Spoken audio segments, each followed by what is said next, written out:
This episode of our podcast, we're going to be sharing some interesting news and also going to be talking about spiritual relationships and how our relationship has evolved through its different stages and the challenges we have faced and how we have navigated those challenges, which turned out to be not challenges eventually. Because when I say challenges, it's what would usually be a challenge for many people.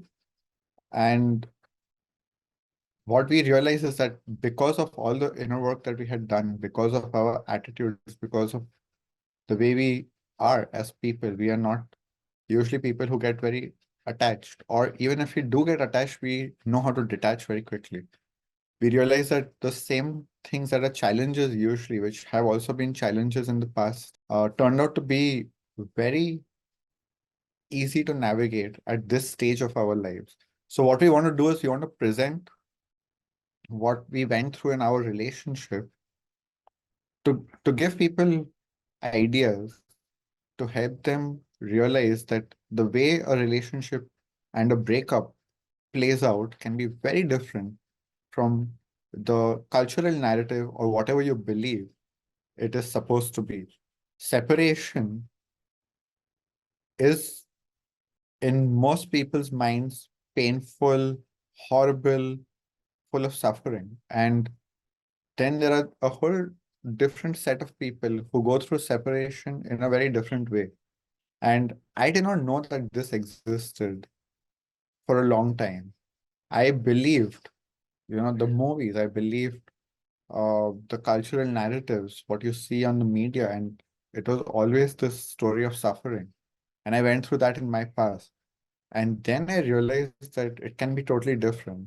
And one of the big shifts that happened, which we will dive into, is the relationship to commitment. Not relationship commitment, but the relationship to commitment.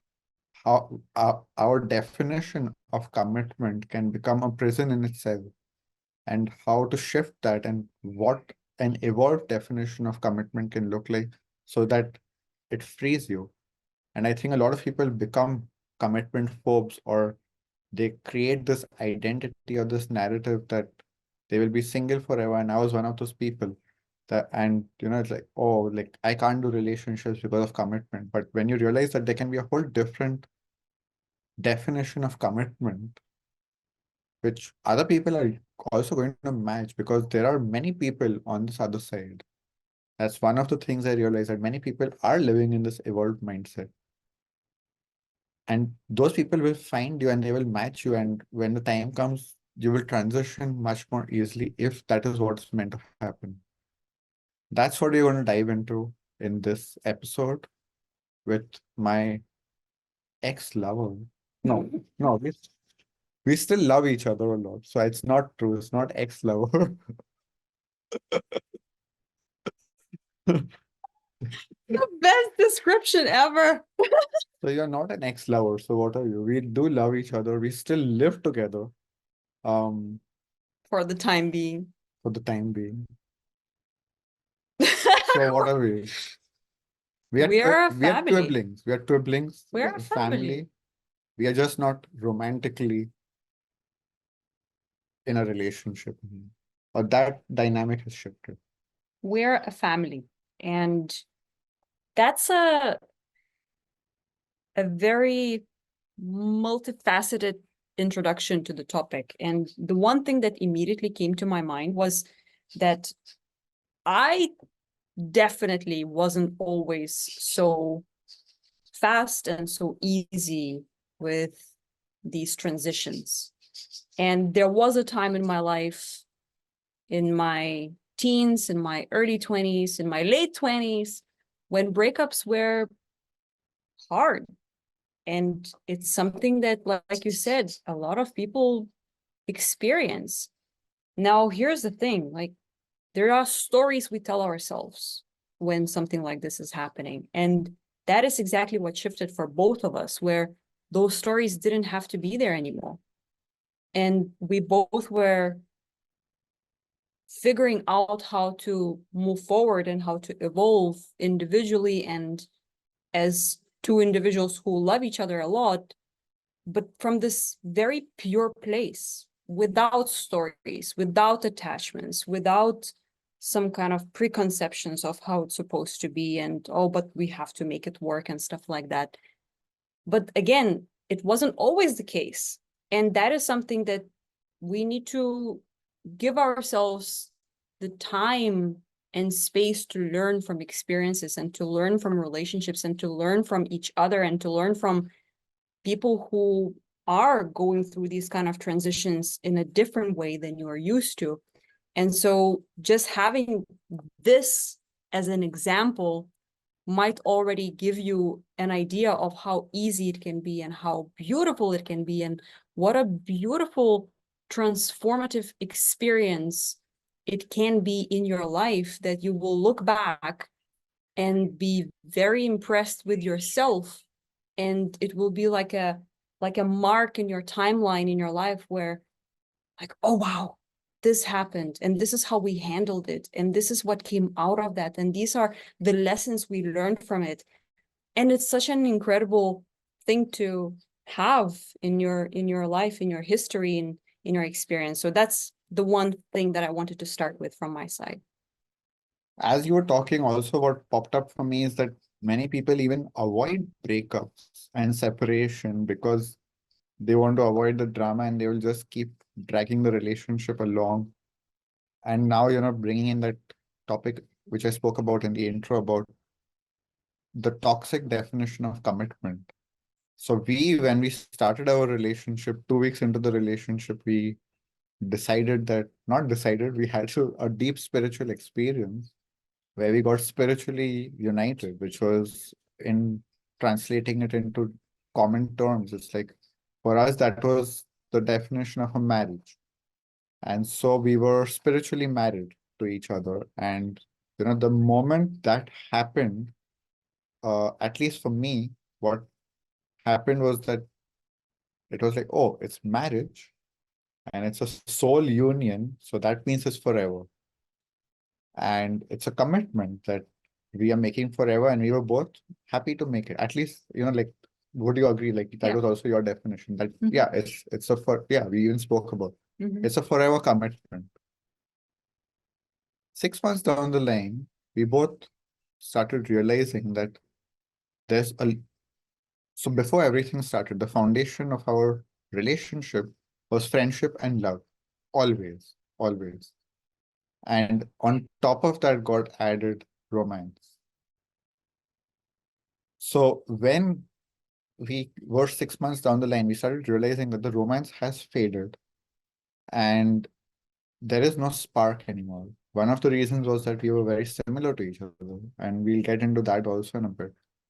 But it was just that, okay, we are not feeling romantic, but we still love each other. We're still living together. Everything is wonderful. We support each other. We are coaching each other. We're uplifting each other. Like the whole 6, 8, 10 months that we've been together has been a constant upward spiral. There were some challenges, but mostly it's been very fluid and an upward spiral. We did not feel like we even went into something toxic in between. Like, Toxic, not at no, all, but of course there are some challenges and conflicts. daily little things Yeah, happening, like in any relationship, yeah, really.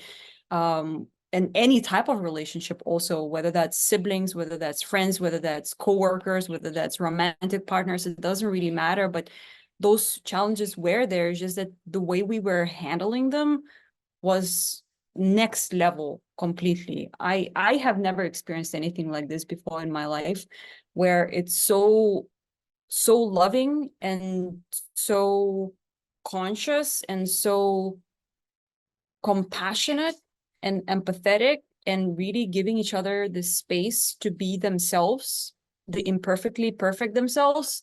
And sometimes it would be that both of us would be in some kind of a like iterated place, but even that didn't prevent us from finding love underneath all of that. And so every single time it was a beautiful experience to get out of the mud and be like, oh, actually, okay, it needed to happen for the reason that it needed to happen. So yeah, for sure. challenges weren't really a thing. When the irritations would happen, right? Like whatever would happen, the trigger would happen. One of the experiences that both of us were able to really practice a lot was holding the trigger within ourselves and not shoving it onto the other person.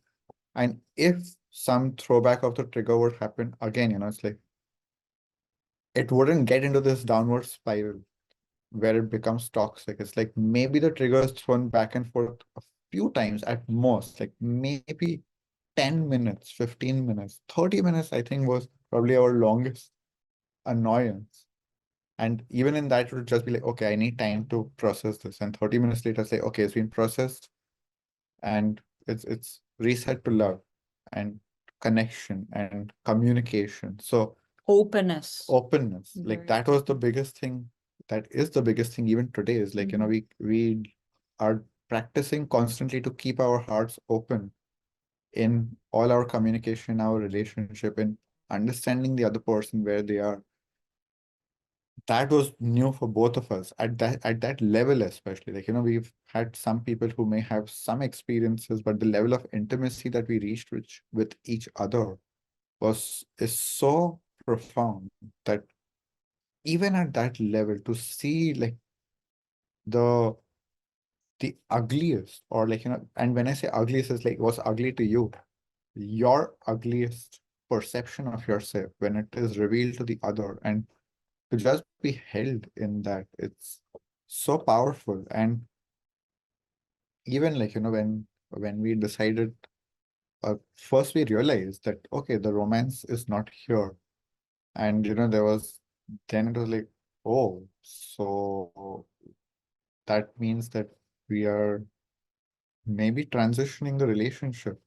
And for me, I was the one who got the first shock out of that, because I had this story about commitment that, it's something that once you make it, you do everything to keep it. And there was even an episode with Gay and Katie Hendricks where they spoke about commitment and recommitment.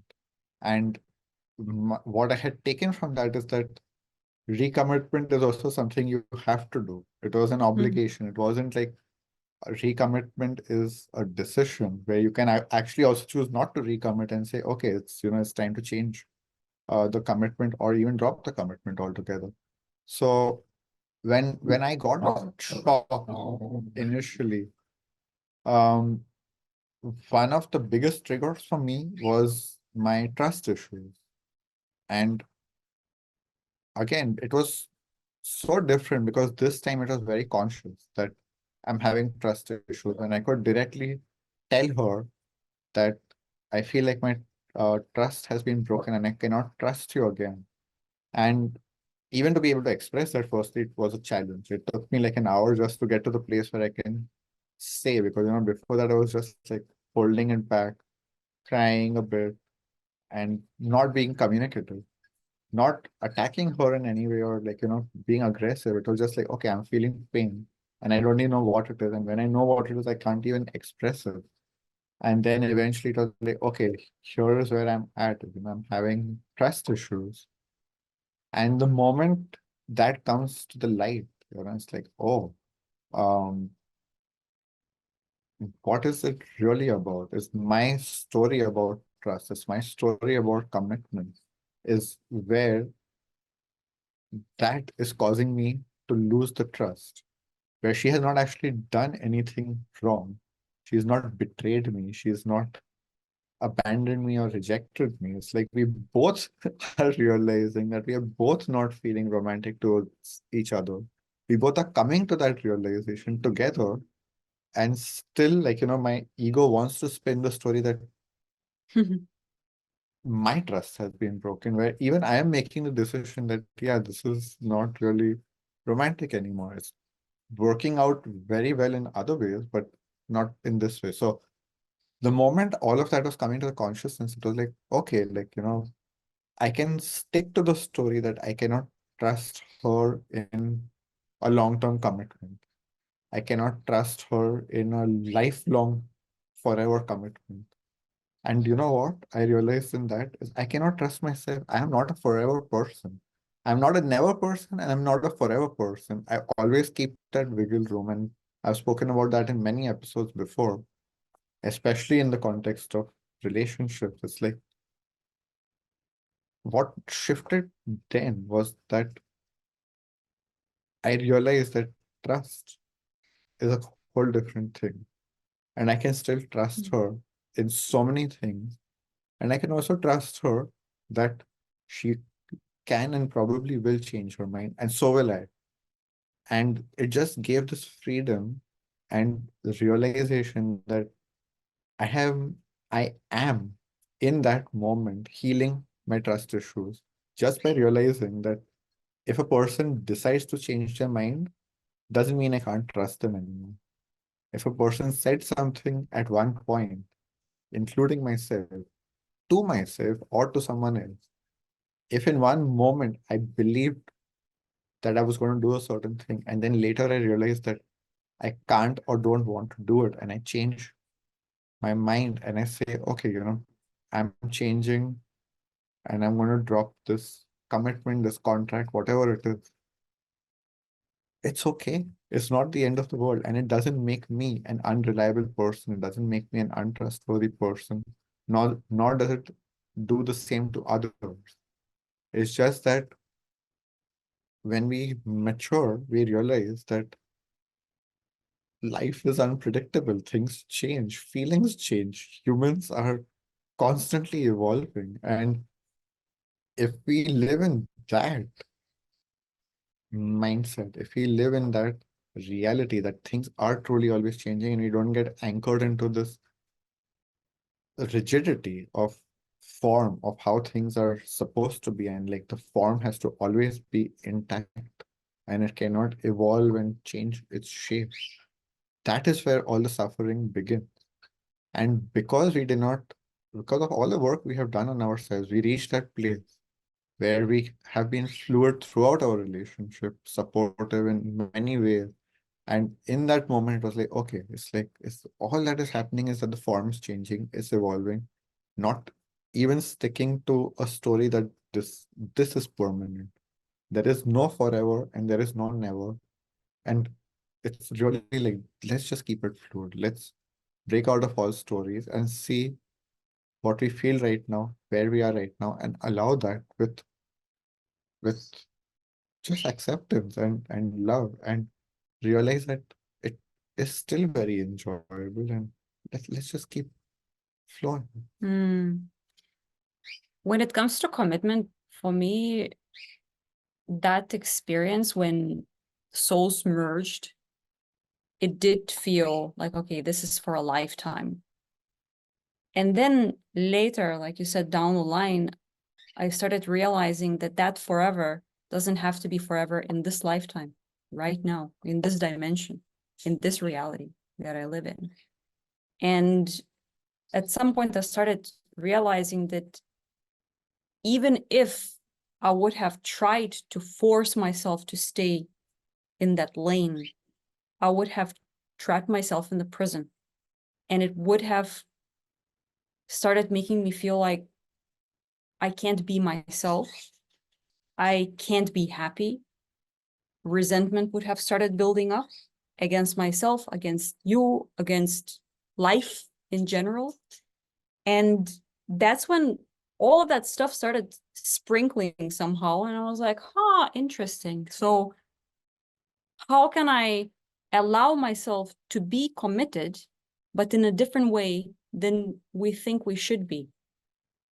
And then I was like, wait a second, I can be committed to you and to this relationship in other ways. There are infinite amount of ways that I can be committed to anything.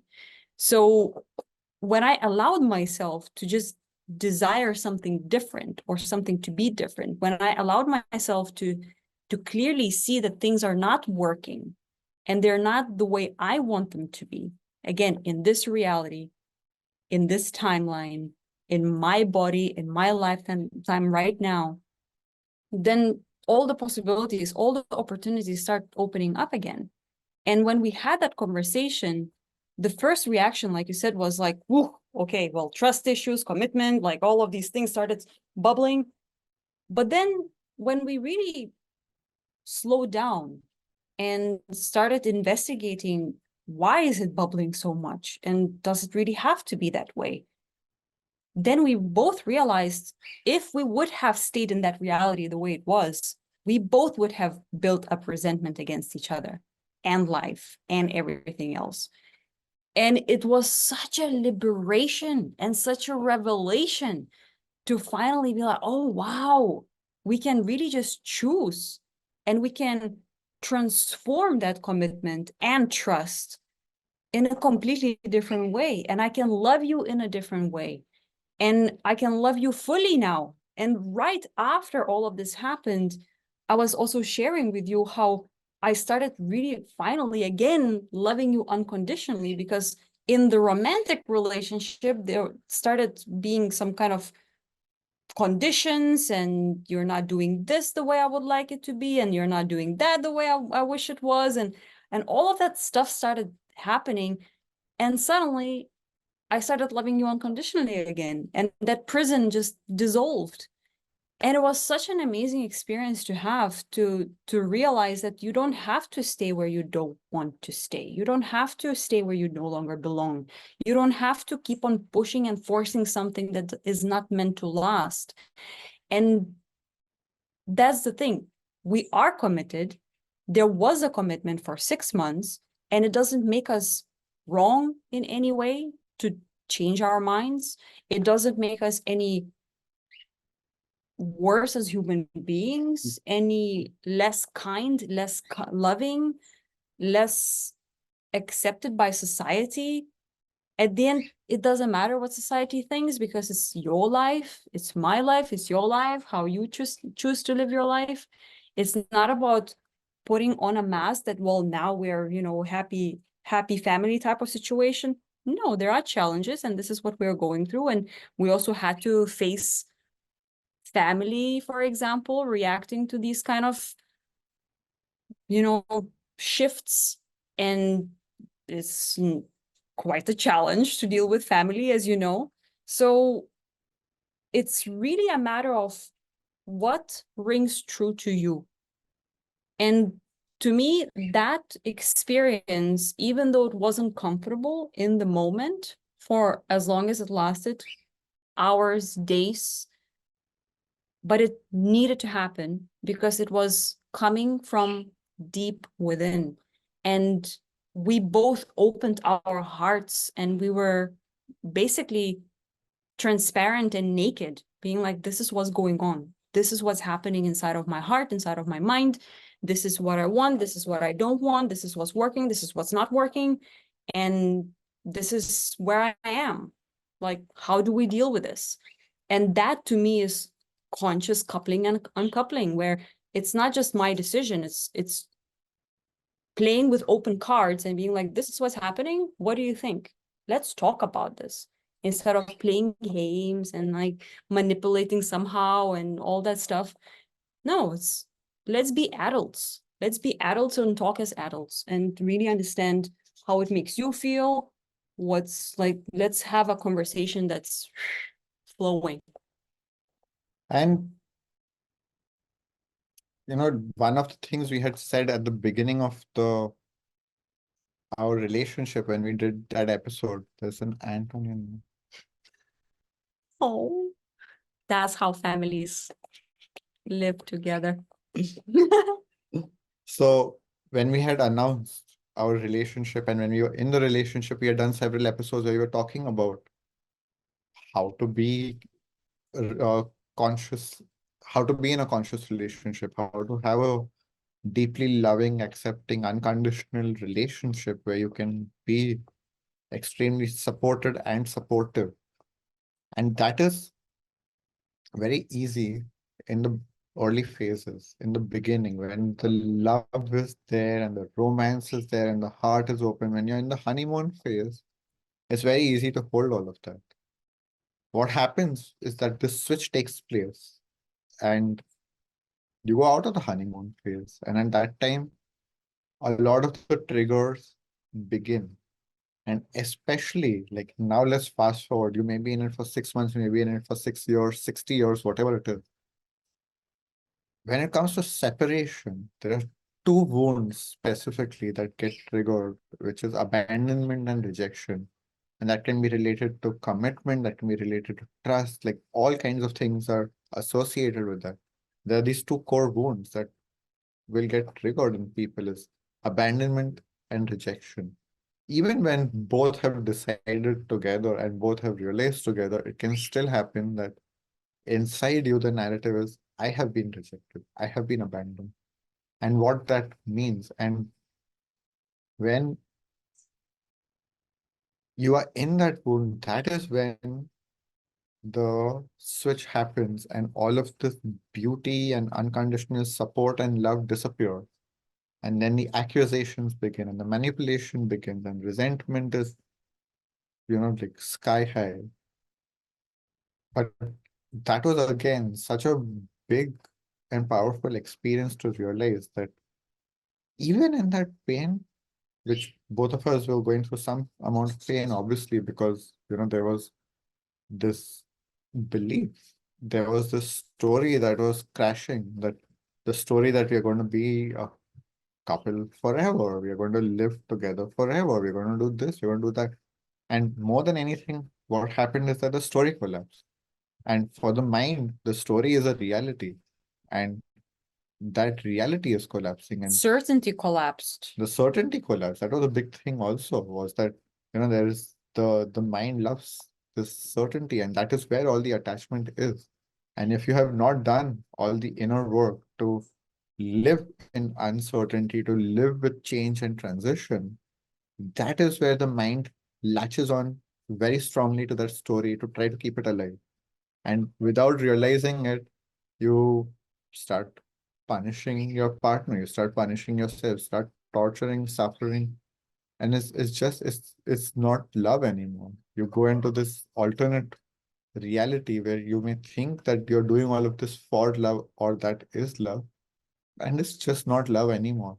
What love was what we experienced was that even in pain, we can keep our hearts open. We can realize that the other person is where we are where we are, and it's okay. It's like to really be able to unconditionally support in that place is also possible. That's one of the things I want to bring to the light is that really you can hold space together. Obviously, like you don't have to be the only one doing it, but both people can hold space for each other even when there is pain.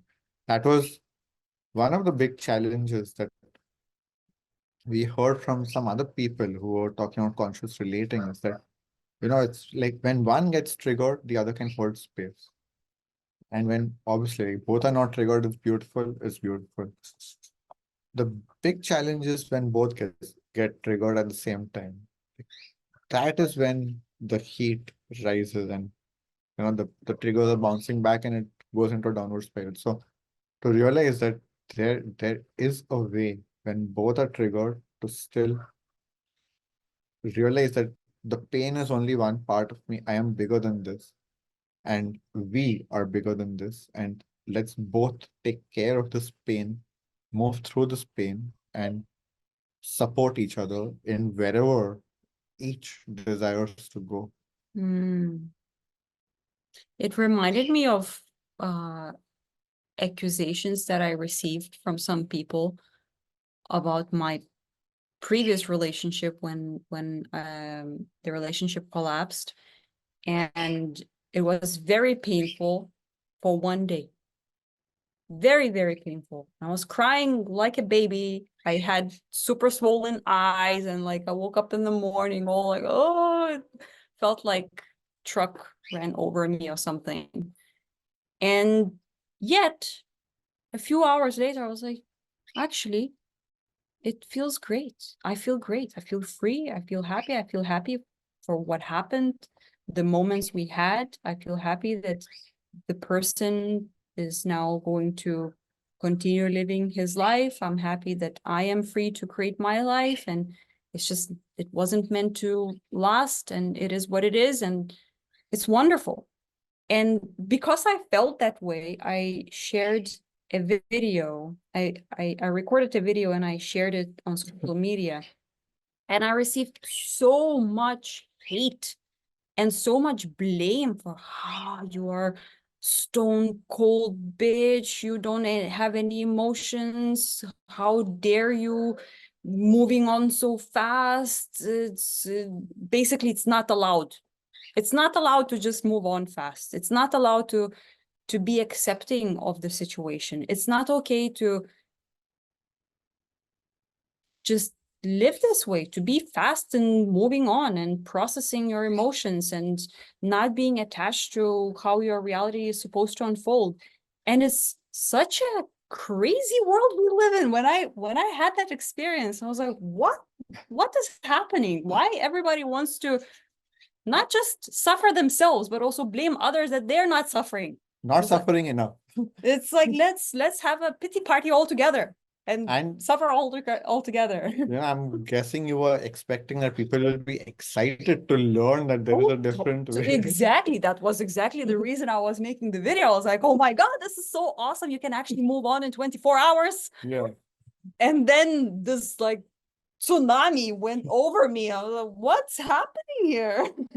So one of the videos that I recently published on my channel talks about your experience. And one of the insights I had related to that while the episode was being recorded was that the coldness really comes from the people who stay attached to the story and want to, like hold on to that definition of the story, that shape of the story, instead of allowing it to evolve, instead of being warm, instead of being with an open heart and saying, okay, this is where you are, this is where I am, let's move. We are detached. We keep flowing. What happens many times is that one partner will be stuck and will shut their heart, and the mind will try to attach to that story of certainty of this is how it was meant to happen and this is what was, so it's her fault, it's his fault, they're a bitch, they're an asshole, whatever, and the other person has just moved on. So where is the coldness really? It's coming from the person who's holding on resentfully, who's keeping their heart closed, and it's everything is upside down in that paradigm of relation. Like I call that the old paradigm of relationships where the culture defines, how relationships are supposed to be, and people get locked into that story. And in that old paradigm, everything is upside down. Nothing makes sense. There is no real love. It's everything is story. Everything is story. Exactly. And the love is like sprinkled like tiny amount of salt for probably a diabetic or something. But most of it is just like disgusting shit that you keep experiencing in the relationship, where the new paradigm of relationships that we are talking about is it can be real love all the time, and it can be beautiful and it can be powerful, and coming to like the whole thing about spiritual relationships can be so transformative, can be so healing, teaching, profound. And then there is this whole other old paradigm spiritual culture which talks about spiritual relationships are meant to be suffering and painful, and Especially twin flame twin flames relationships. are the worst. And then you have soulmate relationships, and you're supposed to learn lessons, but the hard way and through suffering and this and that. And oh, all twin flames are this chaser and seeker. And if you don't have that, it's not a twin flame. It's bullshit. It's nonsense. You Avoidant and chaser, isn't yeah, it? Something like whatever, that. like runner chaser, I think it is. Anyway, Mm. so it's like there's this whole thing that if it is twin flame, that is how it's going to be. And we clearly had a twin flame relationship. And one of the reasons the romance died is that we were such twins that there was almost no chemistry. It's like we just felt like mirrors of each other. We love each other because we love ourselves. And it's so similar. There's no friction, there is no up and down, there's no imbalance which causes that heat, that chemistry. So it's like, okay, I think it's better we become siblings or twiblings, which is like twin siblings. Because there's no romance, there's no heat, there's no chemistry in that way, but there's a lot of love, there's immense love. And that can be a different version of a twin flame relationship. And then, voila, we met someone here locally in Bahia, Brazil. And in this culture, in the mysticism and the spiritual culture of this region, there are two types of twin flame relationships. There are romantic and sexual twin flames, and then there are non-romantic twin flames who are just meant to mirror each other and support each other and love each other or have a different relationship. But that's possible. It doesn't always have to be romantic. It exists. So not to get so attached to the story of what it is supposed to be and how it is supposed to play out. And we could have easily slipped into that dynamic of run or chaser where one person believes they are being dumped and one person is avoiding the relationship and one person wants to get And out. that's a never-ending story. When does it end? That drama can go on forever, literally. Literally. Because suppose you are the runner, I'm the chaser. I try to convince you. We get back into it. We hate each other. And we know stories like that when somebody's So chasing for 5 years. The other person doesn't even want to talk to you, but the person is chasing for 5 years. And those kind of things happen all the time. And also I was thinking about how often people after breakup, they hate the ex-partner and blame them and speak badly about them behind their backs. And I never understood that concept at all. How can you love someone so dearly at some stage in your relationship, and then once you break up, you just pour shit out onto them? There's so little integrity and decency as a human being to do something like this, in my opinion. When you love someone, you love someone. And hate is such a strong thing, and speak badly about someone you used to love, it just speaks more about the human being themselves than about the other person. Sure, the other person might have done some bad things and whatever, but and still, it's a co-creation. So there's a part of you in that too. And yeah, I never understood that concept. I was like, I love all of my partners. I love all of them. It doesn't mean that I have to hang out with them. It doesn't even have to mean that I have to keep in touch with them. Like, none of them I keep in touch with, actually. But I really send love towards them. Every time I think about them, I really remember the relationship and our interactions with a lot of love and care, and great memories, and even the bad memories. I'm like, oh, those were the lessons too. so this one was born a Buddha. So don't feel so bad if you are not at that stage. I was definitely not at that stage. I have felt resentment. Not, I don't feel like I've been someone who talks shit, not too much, maybe a little bit here and there behind someone's back. But I also woke up from that a lot because of her help and, like example.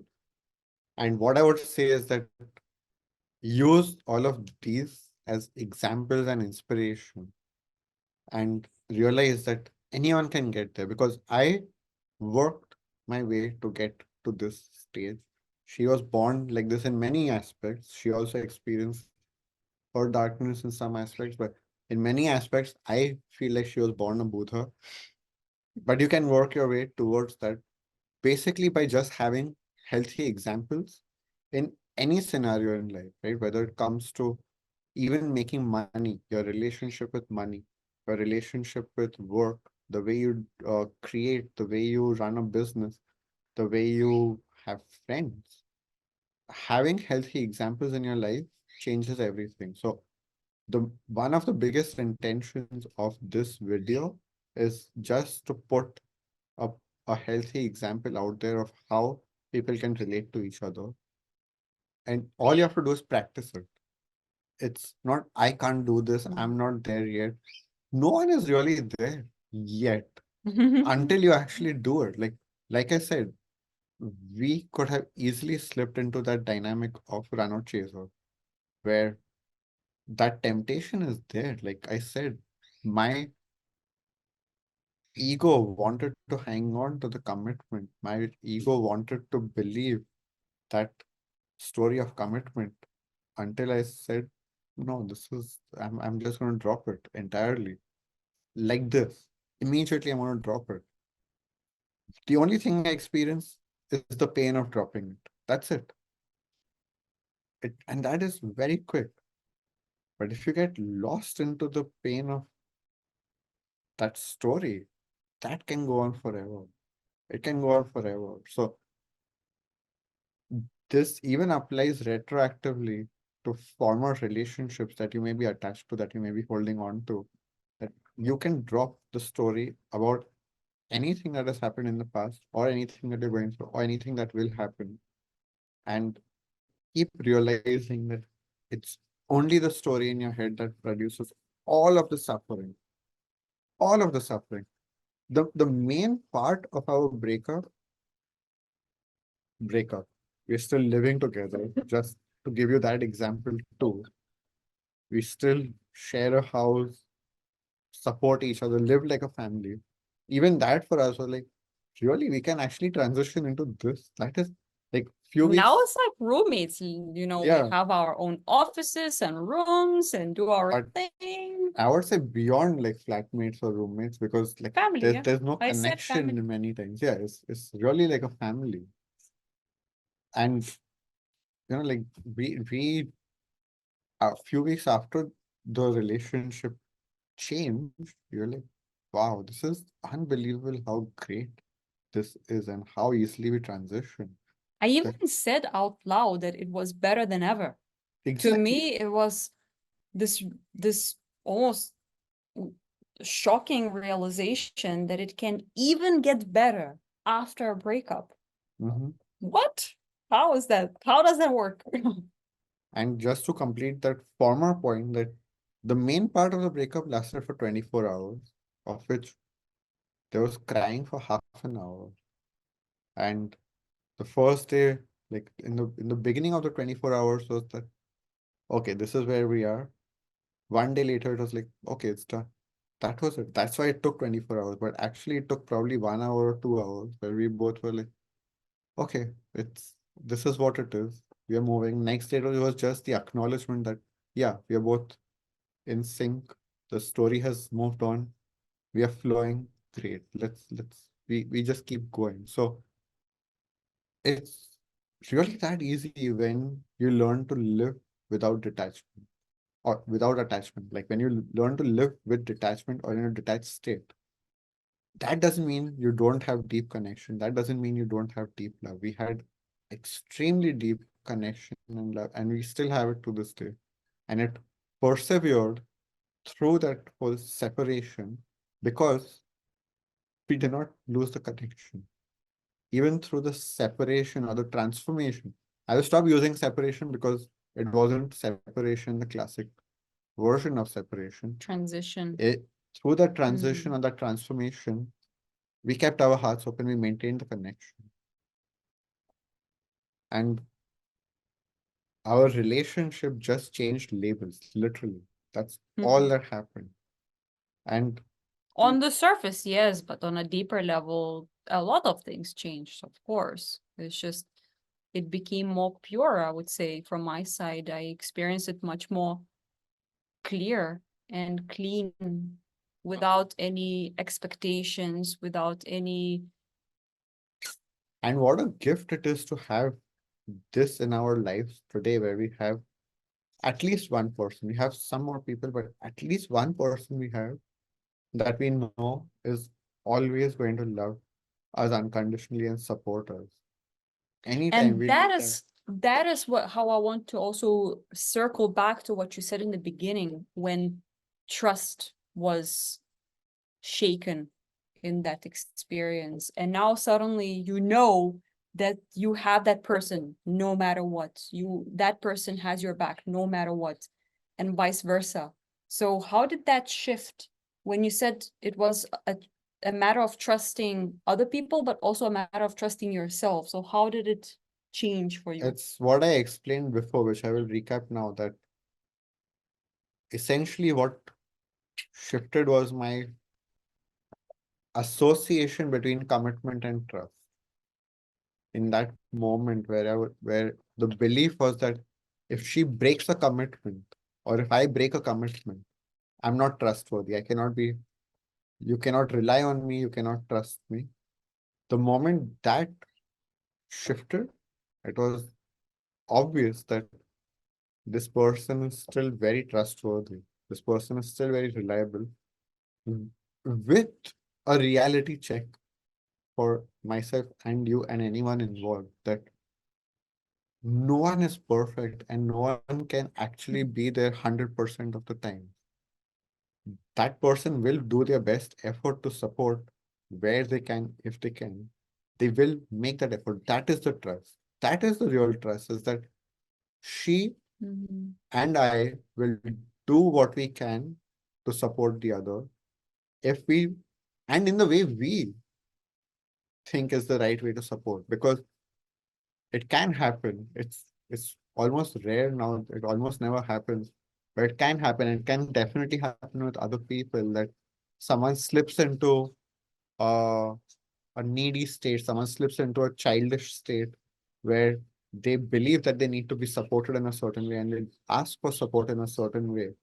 And on the other side, me receiving that request can realize that I would love to support you, not in the way that you're asking for it, but I will support you in the way that will empower you and help you to grow out of whatever is going through, whatever you're going through. So that is a trust, is that the other person will, if they can, in a realistic sense, support in actually the way that will help me. Because that's also the trust that I have in her and she has in me, is that we will not enable each other, at least consciously, we will not enable each other's, um, like uh, Victimhood, for example. victimhood or toxic states. Like if we realize that the other person has slipped into something which is unconscious, our support will be to make them conscious that look what you're doing right now. That's all. That's many of the times that's all the support that's That's required. what twin flames do also. They mirror each other and show, hey, do you see what's happening? Do you see what you're doing? Do you see how you're behaving? Do you see where these beliefs are coming from? So that was how my whole trust thing shifted, was that I basically changed the whole story about trust. The What concept of trust changed, right? the it got It's not just a story, it's a concept of how you understand trust. yeah, like when I say story, it's concept.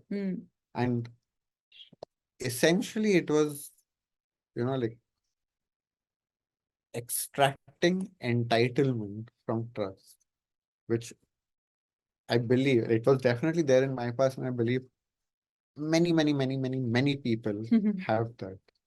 Is that they believe that first they're entitled to trust And to be trusted. and to be trusted, and that the other person has to meet their expectation of entitlement.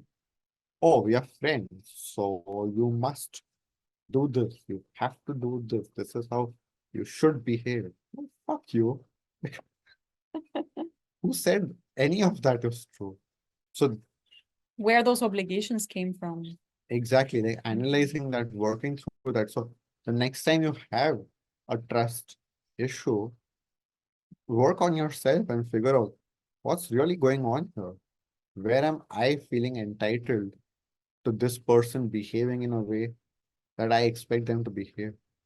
And is that a fair expectation? Would I even do that? And that was one of the big things that I even said earlier, is that I myself am not romantically feeling the connection with you. So why am I creating this whole story? It's not that she is dumping me or I'm dumping her. We both literally are simultaneously arriving at the realization that there is no romance here. I think for the ego, it's easier to dump the blame onto the other person instead of owning it, instead of acknowledging it, instead of dealing with it yourself. it's an automatic response and reaction to just throw the ball on the other side of the court. Like, let them deal with it. I will just blame it on him or her or whoever, and they're the bad guys. Yeah, and then obviously you will tell all your friends the story with your own version, and they Right. will enable you and support you and Yeah. tell you, yeah, that guy is an asshole. Oh, she's a bitch. She deserves all the karma that is coming to her. And it's like, wake up from your nonsense, wake up from your bullshit. Because so much of this, we sabotage ourselves by getting caught up in our own story, in our own entitlement. Really, like that is such a keyword. If people really want to wake up into conscious relating, to realize how much programming we have received from the culture, from movies, from everywhere, that we are entitled to the other person being a perfect partner. That's what it really is. It's like they have to meet this per perfect image that has been planted into your head that is constantly poisoning you and sabotaging your relationship. And that is the real reason a lot of people break up, is that this extremely toxic idea of perfection keeps interfering with the reality of being human. For me, the one probably main thing out of all of this is whether you're coming from a place of love or you're coming from a place of lack and scarcity and something is missing and somebody is wrong and they're not perfect. And for me, that whole transition and our foundation of the relationship and friendship was always based on love. And that unconditional love also transmuted the way it transmuted. So there is no need to blame anyone. It's like, I love myself, I love life, I love relationship, I love you. So why would I dump anything? And I own it. And when you treat relationships like that and also separation like that, then there is no really need to suffer because you are in love with life anyway, and a breakup is a part of that. So you may have noticed that we are in a new setting from our usual videos. This is our new place with a pool in the background, the jungle behind us, the jungle in front of us, and a lot of rain in the rainfall right now. So maybe we will pause this recording for a moment and get back to it. We started the last video or the last part with sun, and then we were hit by a storm, so we paused it. And like I was saying, we are in our new place, which we have been renting for about a month now. And it's amazing. Amazing. Continuing from where we left off before we were hit by the storm. Hit in the face by the storm. We're actually What's spraying our yes. faces here. Uh, so transitioning the topic a little bit, one of the reasons the relationship transformed was that we entered into this narrative because of the whole spiritual union, that everything is about union and becoming one with each other. And it's about becoming complete. Like we are two parts of one soul, and we have to merge our souls, and we have to start working together and do business together. And everything was in this narrative of being together. And then we realized it's too much togetherness and it's not realistic. It's too much of a story. It's too much of an idealization. And there is a place for individuality in a relationship. How surprising. How so?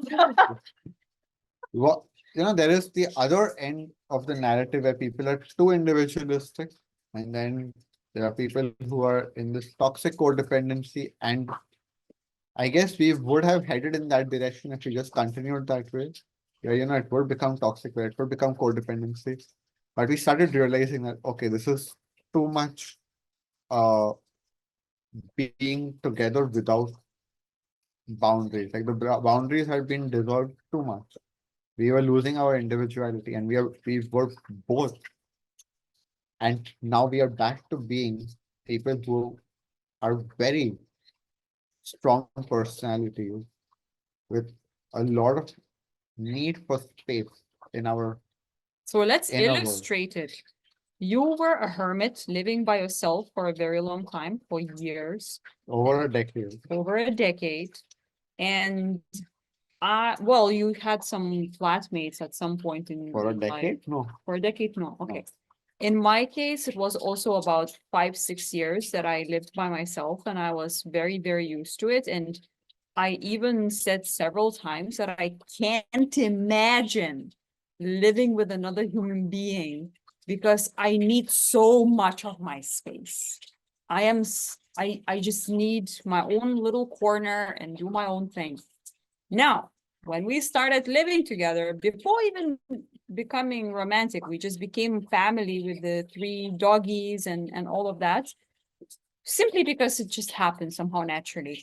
And from being so individualistic, hermit in the cave, now suddenly we living with another person in one small space, studio type of environment with dogs, with no privacy almost, without even a space for offices, without space to just do your own thing, without a space to just have a phone call with a friend without the other one overhearing it. Like, it just wasn't an environment where you would have any of that privacy. So, like, that was my old house, which I had designed for one person, essentially.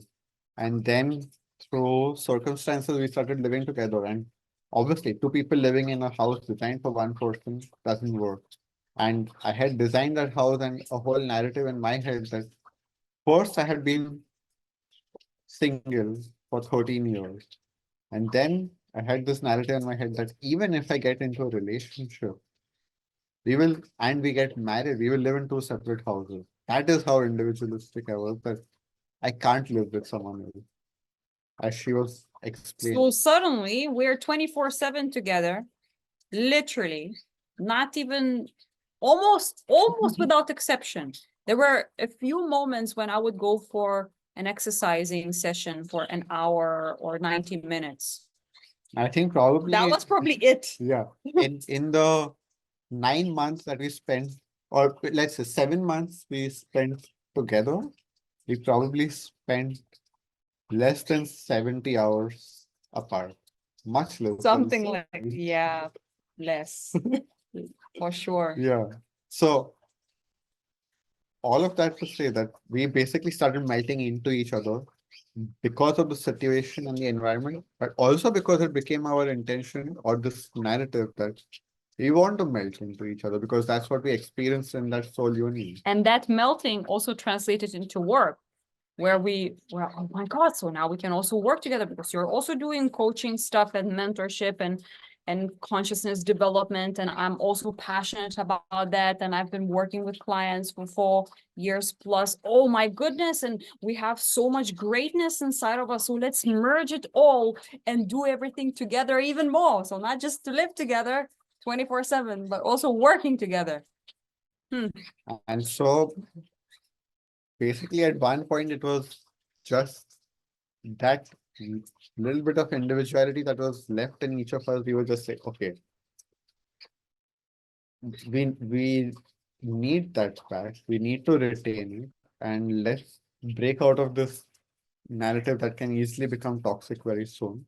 And essentially, when that happened, is when we started also realizing that with everything that had happened, because we became very focused on work, the romance had pretty much faded away.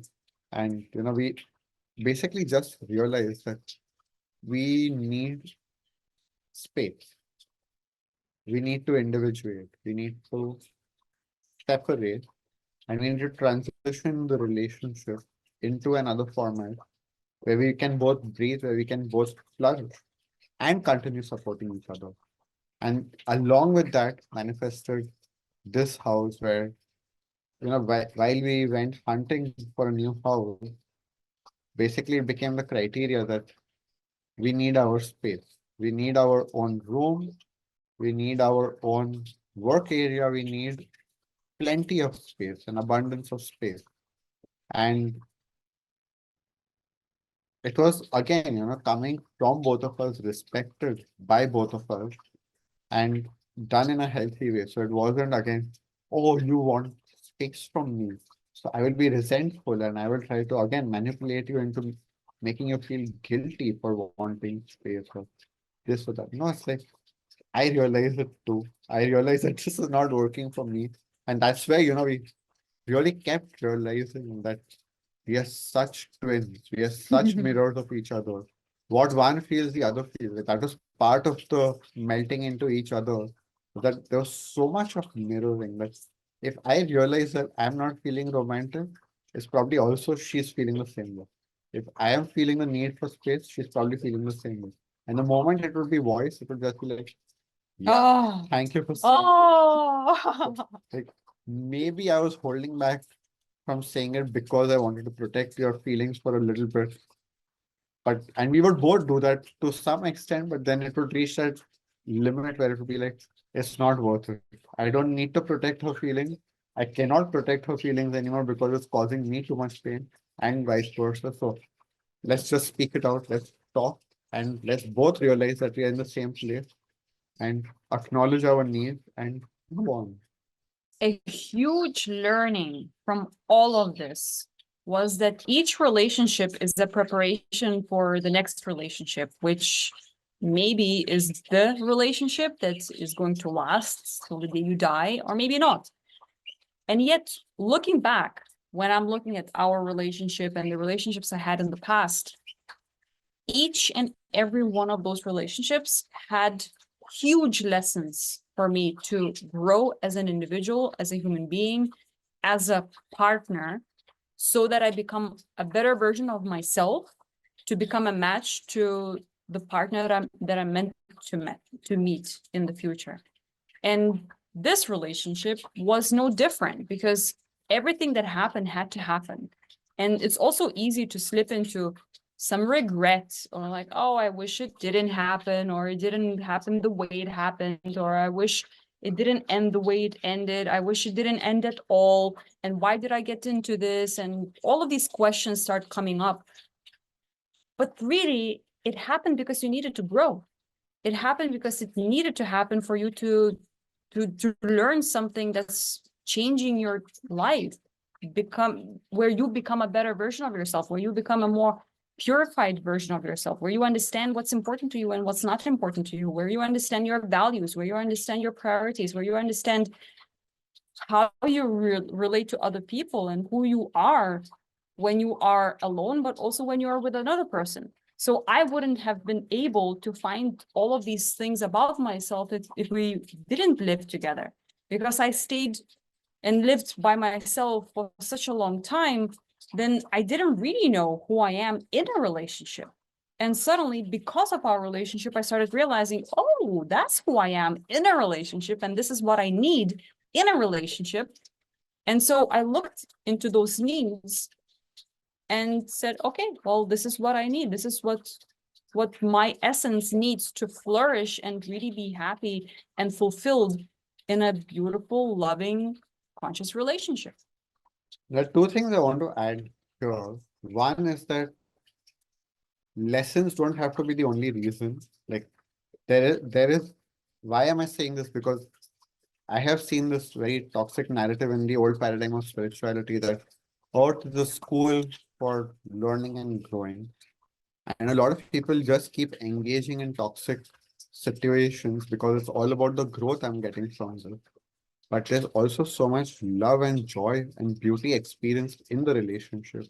And that is the real foundation. And then growth obviously comes from the relationship and every life experience. So yeah, that we will grow in everything in every relationship, and it will help us to recognize what we want and what we don't want in the next relationship. But keep remembering that that is not the focus. It's not only about what you learn, it's also about the experience itself, the beauty, the love, the joy. And what I wanted to add to that is that obviously this learning and all of that can happen within the same relationship too. And within each relationship, you're actually having many relationships with different versions of the person as you keep evolving.